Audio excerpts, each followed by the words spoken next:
Sí. Okay. Well, so the discussion is going to be in English, and if anybody needs some help, please let us know, and we will try to translate. And I'm gonna perhaps pose some questions in order to recapitulate a little bit both presentations. So try to allow a discussion also between both texts. Well, perhaps we could continue with this notion of the self-abolition, but maybe I think it was very interesting what you said, Anthony, in relation to this idea of like the reproduction of capital cannot happen without the reproduction of the capital social relations. So this interlink, like capital reproduces itself through the reproduction of these capitalist social relationships. So there is very much posed the question of self-abolition. And well, when we discussed this in the reading group, we resisted a lot to this notion of the self-abolition. No, we didn't really understand it that well. And today I was really understanding it in a different way, precisely through the reference of Fred Moten, which I think is a very interesting one. Concerning, I was like understanding this notion, self-abolition, not so much in terms of an auto-abolition, but in terms of a reaffirmation of an abolition that happens from outside, like the black subjectivity, which has been, and the slave subjectivity, which has been abolished as a subject, more is subjectivized by the white, and how from that nothingness, from that status as nothing, there is some reaffirmation on that status of nothing as a critical position. No, so in that sense, it's a self-abolition. So I was, when we read your notes, I was like wondering if this is self-abolition or if it's something else. No, because the abolition comes from outside. But of course, it's self-abolition in terms of a reaffirmation of the act of abolishment. So I understood this in a different way, that I don't know if it's precisely how Notes defines this self-abolition, which we understood in the first place as an auto-abolition. So that as a possible discussion. And also I was thinking to maybe some from Fred Moten's thought. While you were reading your text, I was thinking also about Achille Mbembe's concept of the negre, which is, he defines as the unexploitable subject. Well, maybe I'm saying it wrong, but this subject that no longer can be exploited by capitalism. So I was thinking also, going back to your presentation, Anthony, about this question of the outside, that it was kind of like there, all the time in your talk, and how it's been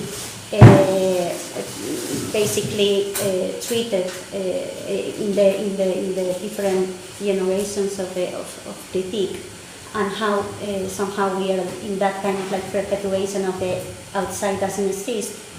And that has avoid perhaps like another kind of reflexivity, no?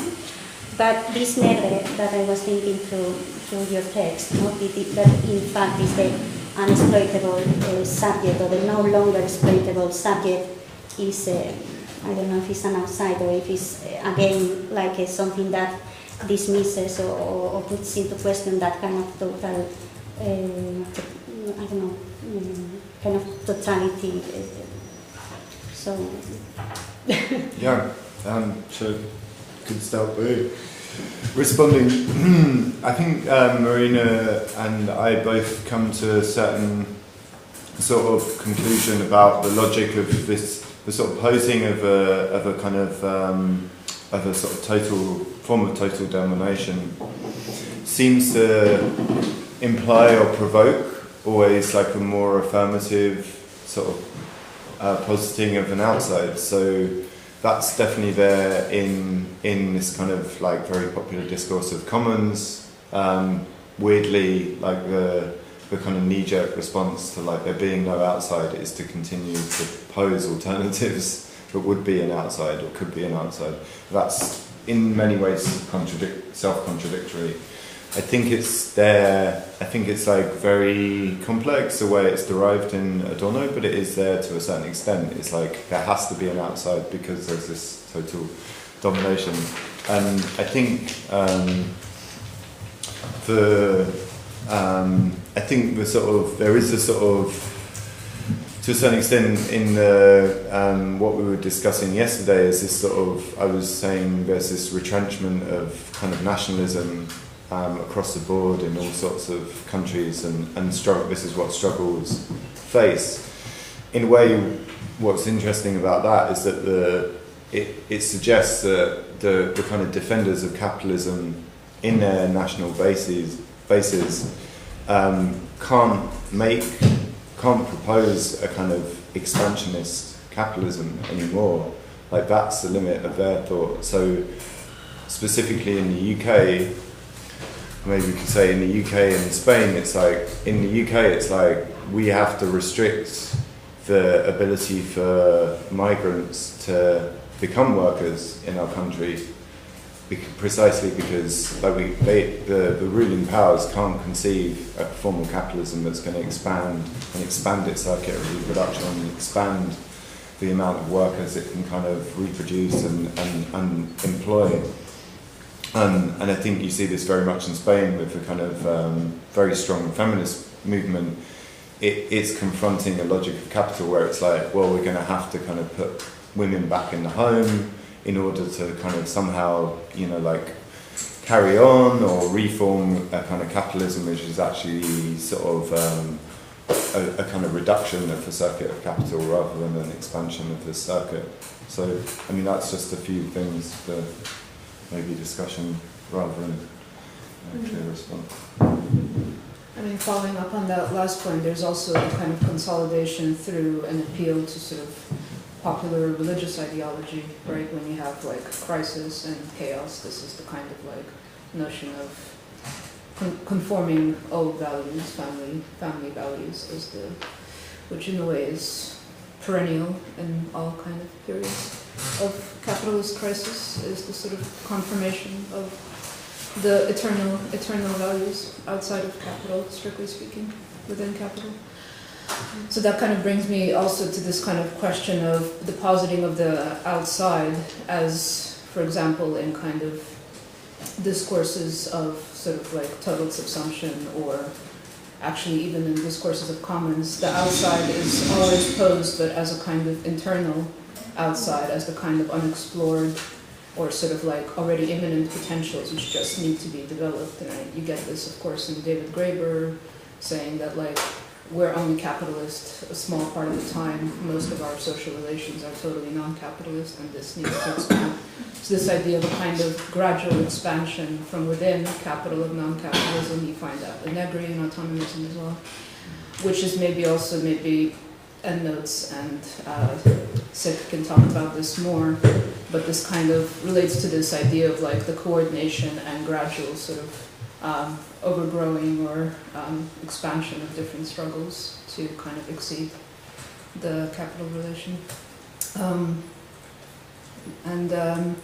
mean, I'm not so familiar with this Mbembe concept. I know he talks about necropolitics, but maybe, I mean, I'm sure that's related. But and I guess when you said that, I kind of understood it maybe intuitively as a kind of, is it a kind of like the no longer exploitable is sort of like emptied out and thrown away by capital, maybe, like, and maybe it relates to necropolitics as kind of zones of administration of death, right?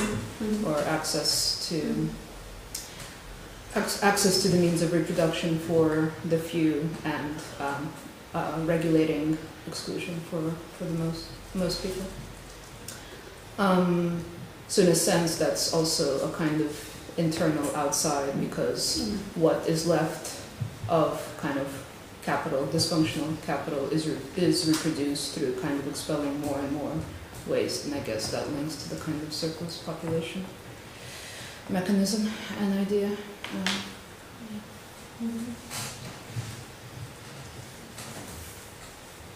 Any question? Awesome. Yes.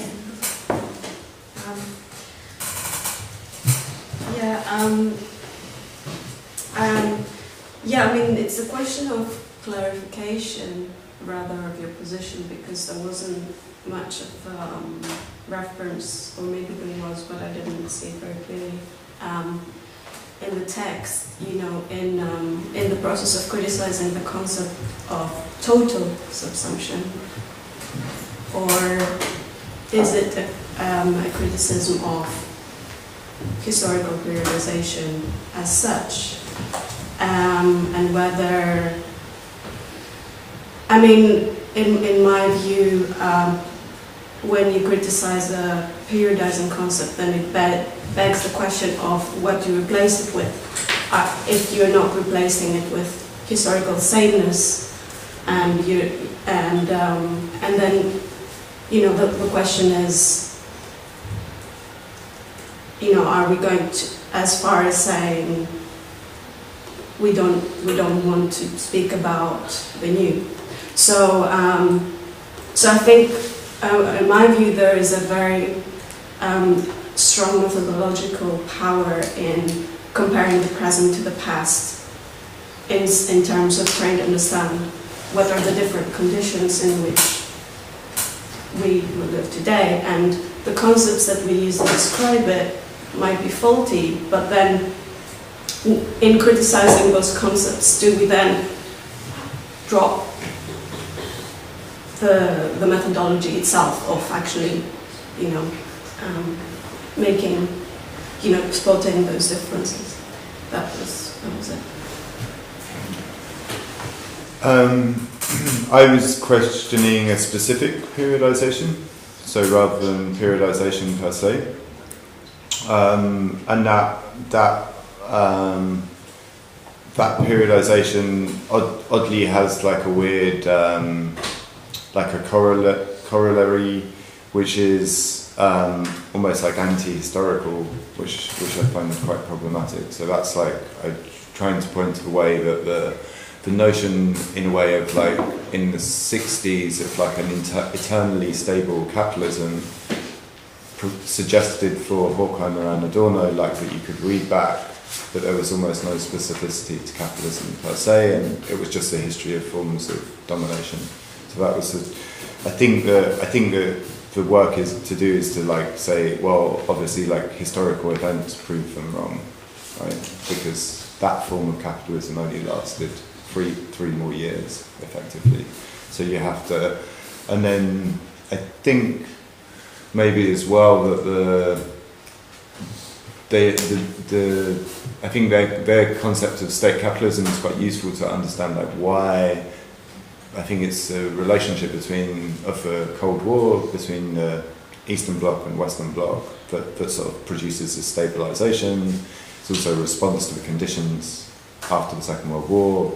A stable form of accumulation could begin because so much value had been destroyed, so much labour power had been destroyed, and that produced a sort of stable, you know, yeah, and maybe that would be interesting to look back at all those things and revise, you know, right from the post-First World War period through to the present day, revise that periodization. But I haven't done that work yet, so I can do it off the top of my head now. There's something else you mentioned. Yeah. Yeah, I'm not sure about the clarification about total subsumption, or yeah, I'm not sure if there's another question. No, okay. I guess to follow up on that last point, I think something that's problematic in that mode of periodizing is the way in which it tries to employ categories which, of their nature, tend towards a kind of ahistoricism, such that your periodization ends up producing these strange kind of metaphysical effects where the present becomes projected in all these different directions, forward and back, and extended as some sort of homogeneous kind of totality in the present. I think that's really a problem with theory communist, and I mean, we'll come back to that this afternoon. But of course, one should be trying to periodize all the time, but there's a question of what types of category are appropriate, and fundamentally, I think they have to be produced empirically and through historical analysis, not through taking these abstract terms and trying to map them into history. Do you mind if I also sort of say something about what you... Yes. So, I think for me, and I imagine probably for other people in those,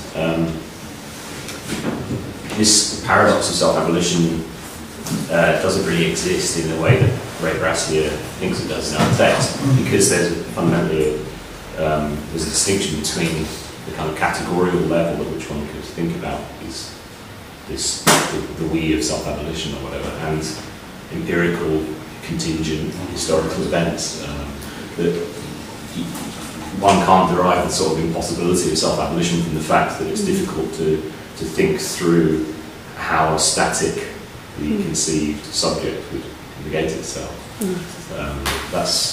I could go further, but this will come up again, but that's the short answer. Yeah, I mean, I'd like to also maybe follow up on that point about how, I guess really what you were saying about how periodization can tend to conflate the sort of structural and historical, and I guess that's kind of what I was trying to point to a little bit. And to kind of like also create a sort of like homogeneity in the present, right? The kind of the conquest of space by time, as David Harvey would say. I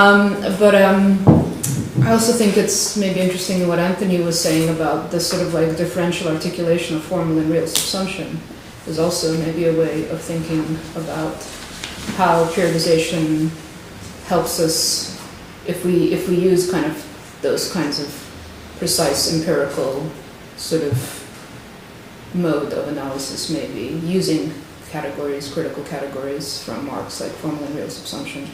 You can have a more sort of precise description. Whereas if you kind of have this sort of extension or hypostatization of categories, you maybe, so I forgot what I was going to say. You end up maybe conflating the descriptive and the prescriptive, I guess. That's maybe like what is happening and what should happen on that basis. I was fundamentally asking more or less what Joe was saying, that perhaps there seems to be a very large consensus both inside and outside Marxist theory that capitalism went through some important change of phase around the First World War, and in that context, my question was, well, are you against periodization per se, which is already answered, and why do you think that the notions of alienation and verification sort of came into sort of began to become important within Marxist discourse around the 1920s? Yeah, I think it's broadly a reaction to the sort of intensive period of development, essentially kind of modernity in many ways. I think, as I mentioned, Max Weber's very influential, and it's this maybe a sort of lack of distinction between the capitalist remodeling of the labour process inside the factory and it's kind of remodelling outside, that there's almost insufficient mediation. I think some of that stems from this amazing study by Siegfried Kracauer called Salaried Masses, where he studies for the first time something like white-collar intellectual labour in the 1930s and refutes many of those, like the kind of formulations that are made in the 90s about Maurizio Lanzarato, for example, but really tries to plot this kind of relationship of, even then, he basically sees the mass expansion of kind of managerial forms of control over production and like as a site of employment as like a kind of heading off of the path of actually a development of proletarian power in the factory, which is another, like a third figure, which would be interesting to bring into this.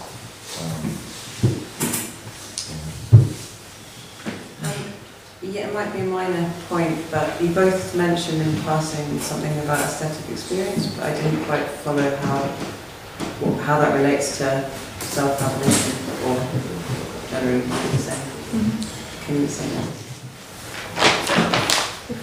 Yeah, okay. So for Adorno, it's like the model of a determinate, like art is a model of determinate negation. And I think, so whereas he can't find any, he doesn't have a lot of hope for sort of working class self-determination. It's so much kind of pinned under this relations of production, kind of brought about by capital, but he sees in the sort of social criticism that art brings to bear of capitalism and bourgeois culture, he sees like the possibility of a sort of almost like a kind of a sort of non-violent violence or something which doesn't come from purely instrumental reason, but nonetheless kind of abolishes its own subjectivity, but also kind of like strongly criticizes the society that it's kind of activated in. And so I think he's constantly alluding to a praxis which doesn't exist yet, but is kind of hinted at by both thought's plasticity and kind of the sort of non-instrumental kind of almost alienatory practice of art. So he sees something like revolutionary practice would have to be a bit like these two things. Yeah, I mean, I pretty much accorded that with regard to aesthetic experience and self-abolition. I feel, I mean, I didn't really develop it here, but I felt like the premises in my mind, also the reading of Moten and nothingness as antagonism, and how aesthetic experience relates to that. It's a kind of experience of materiality, of contingency, which can become social contingency, which in my mind is directly Adornian, although I don't know if Moten would have that as a reference. That it's a kind of imminent, again, a kind of imminent pointing beyond, or a kind of concrete negativity to what is, but kind of for him, aesthetic experience is always very social. It's like, it's about jazz, it's about kind of black culture, or kind of like black subcultures. So there's a kind of the sociality which is produced through aesthetic experience is this kind of, in a way, the productivity of nothing, which Lara was referring to, I think. Yeah, maybe. Yeah, I was interested to know if, this is a question for Marina. You talk about two things at the end of the text about the need to look at subjectivity, and then this idea of the kind of materiality of contingency.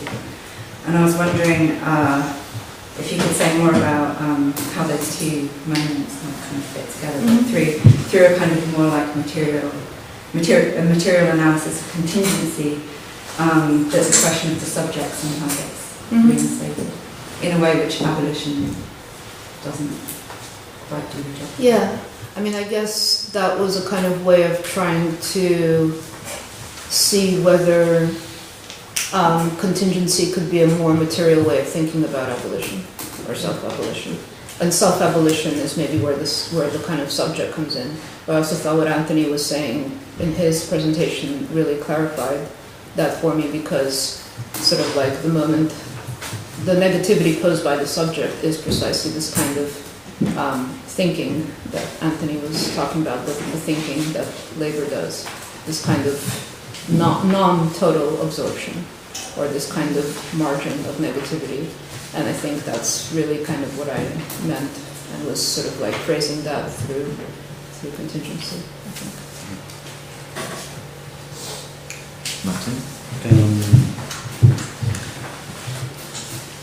So, on the one hand, I was wondering maybe more appropriate terms, as you were mentioning, in order for being more precise in terms of periodization, is the ones that Nix uses in the periodization text that has to do with absolute surplus value in relation to relative surplus value, and how capital is less and less able to extract value out of labor power. And that kind of made me think also in relationship to the art or the defense of art that I sense here, but you were also kind of saying, but its potential is less and less, being able to produce some critical potential. So now the other thing that I think is connected, and I'll try to see the connection, is there seems to be like there seems to be like a contradiction that is this critique of total domination or the understanding of real subsumption as total domination, but then saying that we are constituted through and through the capitalist relationship.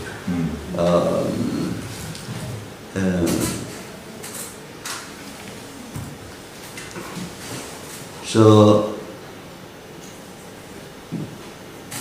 how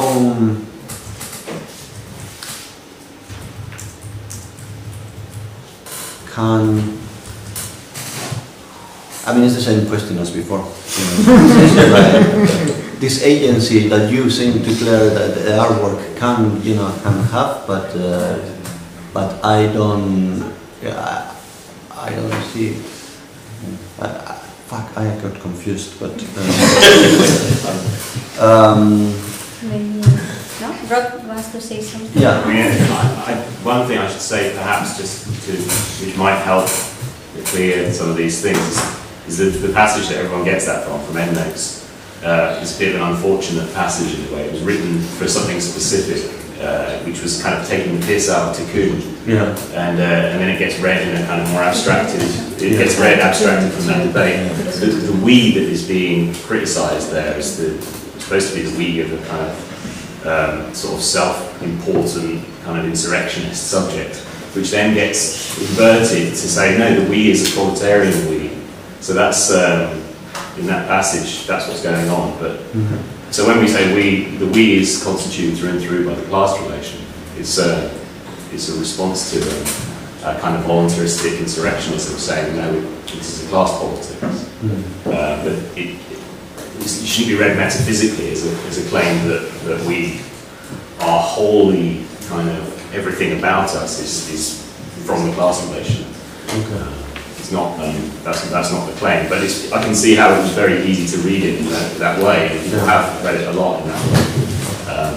It's a problem with writing polemics, isn't it? It needs to be scaled.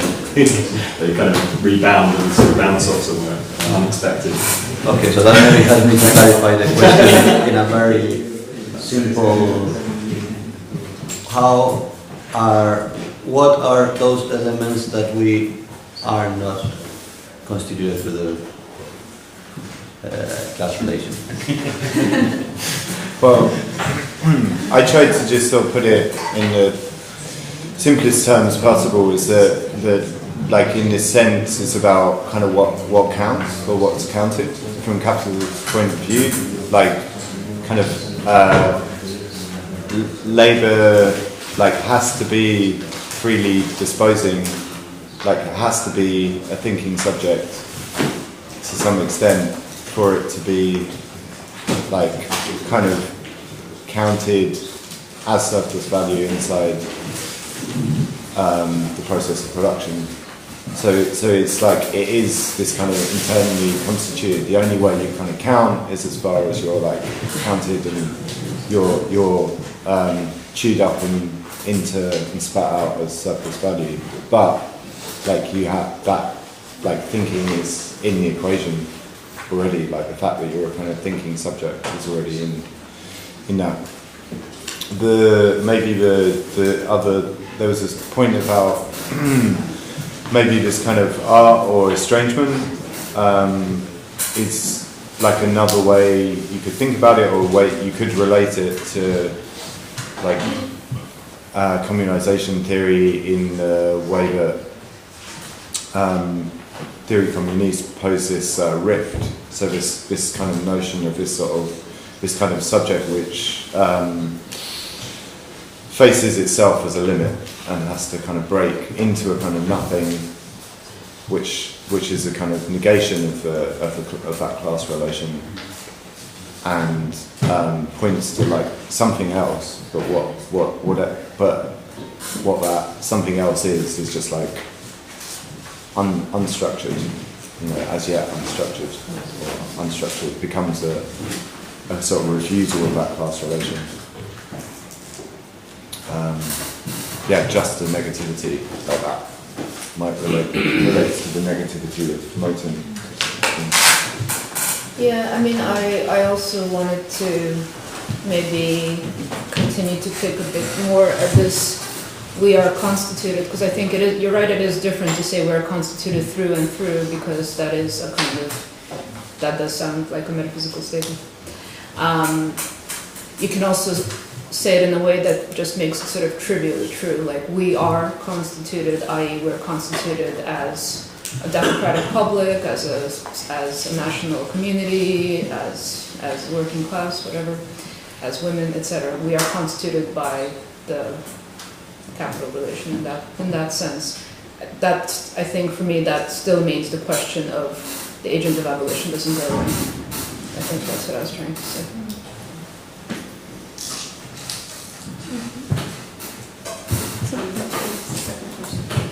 After speaking this time. This is to do with Marina's, your sort of attempt to clarify the problem of subjectivity.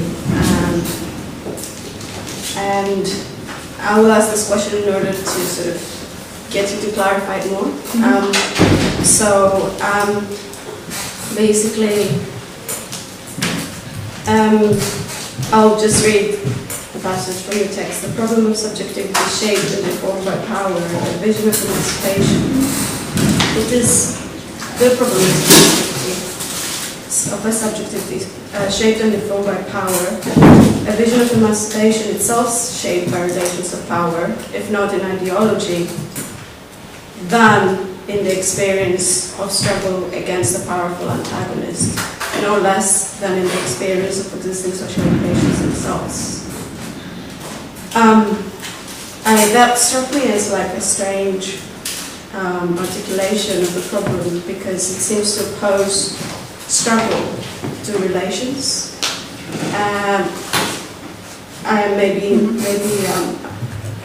Maybe I'm misreading it, I'm not sure.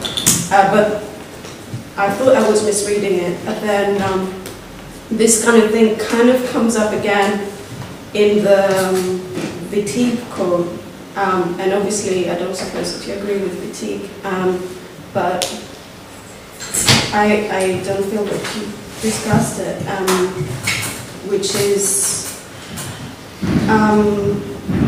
called the need to reach subjectivity in the abandonment of many of us to the myth of woman being only a snare that holds us up. And then again, that sexuality is not for women an individual and subjective expression, but the social institution of violence. in all of these, again, there seems to be an opposition between subjective experience, individual expression, and the institution of violence, and there seems to be not a recognition that sexuality, precisely in the way it is constituted as feminine sexuality, is completely internalized and becomes a subjective expression, becomes an individual expression at the same time, and it partakes in the violence that comes against it. So yeah, I mean, basically, how to clarify the problem of the subject or the problem of agency in this kind of situation. And perhaps, like, my question is, because at a later point you say struggle is not an answer, but perhaps it is only in struggle that can be an answer. Yeah, I guess to kind of try and clarify my passage first, I think it wasn't sort of counterposing struggle and relations, it was more saying that the experience of struggle encounters the problem of power and reproduction of relations of power just as much as sort of every day does. Right, so those problems, those limits, those structures, those subjectivities are posed in struggle, as well as in every day. In fatigue, there seems to be a kind of idea that it's through a kind of revolutionary process that the kind of the individual, the subject, who is, who exactly internalizes the institution of sexuality in the institution of the subject, can become a materialist category, a political category for women, precisely because women are deprived of subjectivity. So the idea is to kind of become a subject as a kind of only in a revolutionary process, or only in a kind of, you pass through being a subject and then you kind of demolish subjectivity through this process of struggle. And I guess what I was saying, yes, in general I was saying, especially like towards the end, is that, well, struggle is not an answer in and of itself, because unless you articulate it with all these kinds of residues of where struggle comes from and which permeates struggle, which are these kind of institutions of power and violence. So in that sense, struggle is a question, not an answer. Because struggle in itself is not an answer, unless struggle is seen as a terrain which includes all these contradictions. And that includes theory and the subject, I guess.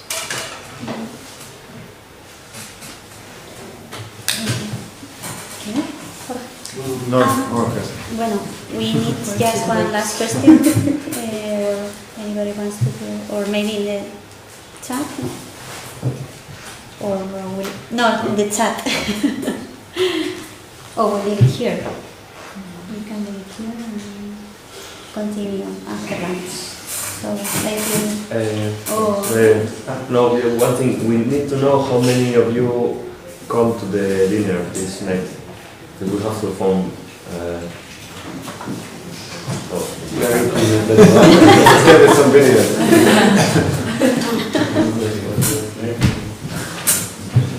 Miren, ¿tú vienes?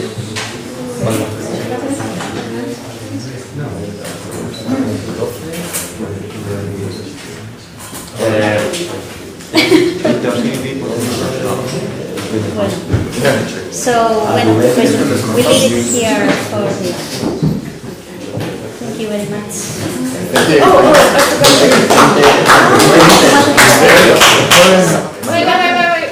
Wait. I have a poem about Real Subsumption. I have a poem by Real Subsumption by Danny Hayward. Yeah.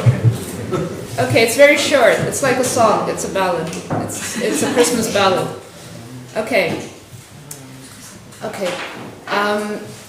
I approached the new computers where white-collar workers stand, and I asked the coadjutors if they might please lend a hand.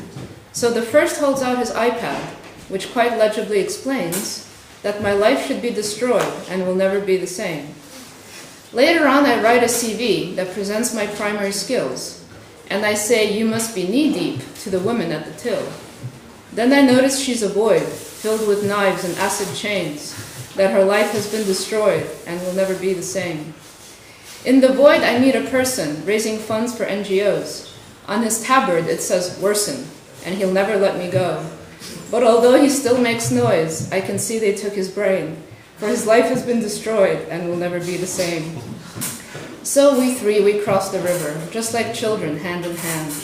In the distance, there's a shimmer of blue light that looks like land. But why not, in tones of voice, wait until they call our names? For our lives have been destroyed and can never be the same. Wow. I'll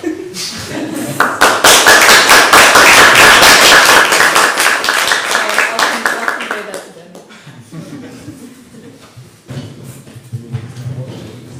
them.